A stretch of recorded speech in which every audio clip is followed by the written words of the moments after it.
दोस्तों वसुधा का आने वाला ट्विस्ट अब कहानी को पूरी तरह बदलने वाला है, क्योंकि अब तक जो सच छुपा हुआ था, जो चेहरा सबके सामने सीधा और मासूम बनकर घूम रहा था, अब वही चेहरा बेनकाब होने वाला है। जी हाँ दोस्तों, अब चंद्रिका का गुस्सा 7वें आसमान पर पहुंच चुका है और इस बार उनके निशाने पर सिर्फ करिश्मा नहीं बल्कि मयूर भी आने वाला है, क्योंकि अब चंद्रिका को समझ आने लगा है कि घर के अंदर बैठा असली गद्दार आखिर कौन है। दोस्तों शो में आप देख रहे हैं कि करिश्मा ने किस तरह चालाकी और साजिश का ऐसा जाल बिछाया कि पूरा चौहान परिवार उसमें फंसता चला गया। लेकिन करिश्मा अकेले इतना बड़ा खेल नहीं खेल सकती थी। उसके साथ कोई ऐसा इंसान था जो घर की हर छोटी बड़ी खबर उसे पहुंचा रहा था। कोई ऐसा इंसान जिस पर सब आंख बंद करके भरोसा करते थे। कोई ऐसा इंसान जो सामने से तो अपनेपन का नाटक कर रहा था लेकिन पीछे से पूरे परिवार की नींव हिला रहा था। और अब धीरे धीरे ये सच बाहर आने वाला है कि वो इंसान कोई और नहीं बल्कि मयूर है। अब तक मयूर ने खुद को बहुत मासूम दिखाया। उसने ऐसा दिखाया जैसे उसे देव और प्रभात के लिए बहुत दुख हो रहा है। जब गुंडे देव की पिटाई कर रहे थे, जब प्रभात को पकड़कर मारा जा रहा था, तब मयूर के चेहरे पर चिंता दिखाई जा रही थी। लेकिन दोस्तों ये सिर्फ एक दिखावा था। अंदर ही अंदर मयूर खुश हो रहा था। उसे मजा आ रहा था अपने ही भाई को टूटते हुए देखकर, क्योंकि उसके दिल में जो जलन थी, जो ईर्ष्या थी,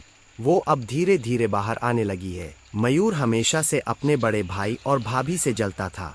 उसे लगता था कि परिवार में सबसे ज्यादा इज्जत देव और वसुधा को मिलती है।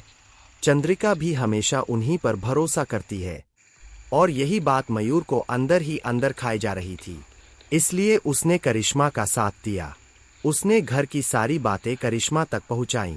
वही था जिसने पेन ड्राइव दी, वही था जिसने प्रभात का सच बताया और वही था जिसने चौहान परिवार को बर्बाद करने में सबसे बड़ा हाथ निभाया। लेकिन दोस्तों अब कहानी में आने वाला है सबसे बड़ा धमाका, क्योंकि अब चंद्रिका चुप नहीं बैठने वाली। अब तक वो अपने परिवार को टूटता हुआ देखती रही, लेकिन अब जब उन्हें शक हो जाएगा कि घर का गद्दार कोई बाहर वाला नहीं बल्कि अपना ही है, तब उनका गुस्सा फूट पड़ेगा और इस बार उनका गुस्सा सीधे करिश्मा और मयूर पर निकलने वाला है। जी हाँ दोस्तों, आने वाले एपिसोड में देखने को मिलेगा कि जब चंद्रिका को करिश्मा की सच्चाई पता चलेगी तो वो अपना आपा खो देंगी। वो करिश्मा के सामने खड़ी होकर उसे जोरदार थप्पड़ मारेंगी और सिर्फ एक नहीं बल्कि थप्पड़ पर थप्पड़ बरसने वाले हैं। करिश्मा पूरी तरह हिल जाएगी। उसका चेहरा डर से कांपने लगेगा, क्योंकि इस बार